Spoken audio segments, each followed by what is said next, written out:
आज के ज़माने में अगर हम किसी बिलियनर अंबानी को जिनकी 163 करोड़ एक दिन की कमाई और एक आम इंसान का पूरा परिवार क्या 7 पुश्तें भी लगा के वो नहीं कर पाती, तो क्या उस एंटिला के अंदर ऐसा क्या होता है? क्योंकि ये सिर्फ मेहनत करने से तो नहीं आ रहा है। नंबर 2, बिजनेस करने के लिए लोग बोलते हैं तो ये बिजनेस भी 99% लोग फेल हो रहे हैं। कहीं ना कहीं ऐसा क्या है जो इन लोगों के पास है? ऐसी कौन सी शक्तियां, सिद्धियां या क्या होता है एंटिला के अंदर, लोग आज जानना चाहेंगे। सबसे बड़ा भाग्य और प्रारब्ध की, पूर्व जन्मों की, लाखों करोड़ों जीवों की ब्लेसिंग, पूर्व जन्म में की उनकी तपस्या, उनकी साधना और ईश्वरीय कृपा।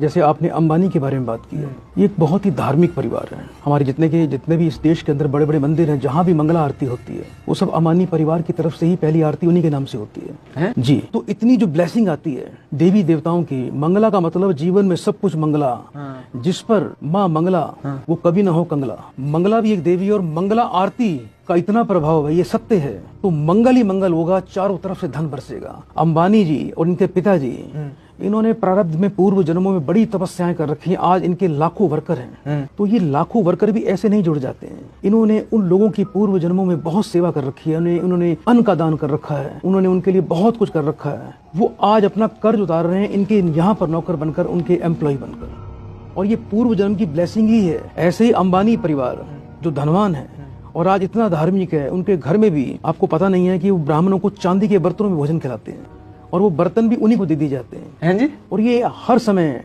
हर मंथ ये होता रहता है। इनकी जो माता जी हैं वो बहुत ही धार्मिक है, भगवान कृष्ण की साधक हैं। इन्होंने पूर्व जन्म में तपस्याएं कर रखी हैं, दान कर रखे हैं, परोपकार कर रखे हैं, पुरुषार्थ कर रखा है। इसलिए उसका प्रभाव है कि जन्म से ही इनको परमात्मा का एक ऐसा दिव्य वरदान मिला हुआ है कि कुबेर देवता उनके घर में विराजमान है। आज जितने भी लोग सुन रहे हैं, उन्हें अंबानी जी का मान लीजिए अगर 1% भी बनना हो तो उसके लिए वो क्या करें? सबसे पहले तो देखो, मैं सभी दर्शकों को कहना चाहता हूँ कि कोई व्यक्ति कितनी भी ज्यादा मजदूरी करता हो, मेहनत करके भी धन कमाता हो, तो ये उसका भी धर्म बनता है कि कम से कम अपनी कमाई का 10वां हिस्सा, जिसको हम दसबंध बोलते हैं, वो संसार की सेवा में, गौ पक्षियों की सेवा में, धर्म के कार्यों में, जीव जगत की सेवा में अवश्य खर्च करे। क्योंकि हर व्यक्ति के ऊपर 8 प्रकार के ऋण होते हैं।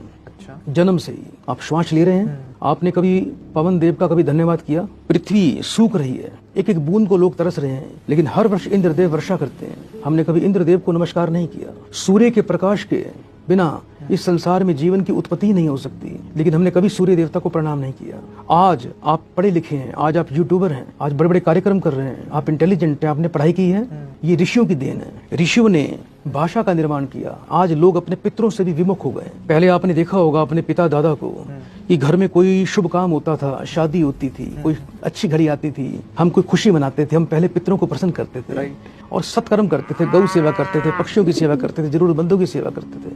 लेकिन आज लोग विमुख होते जा रहे हैं।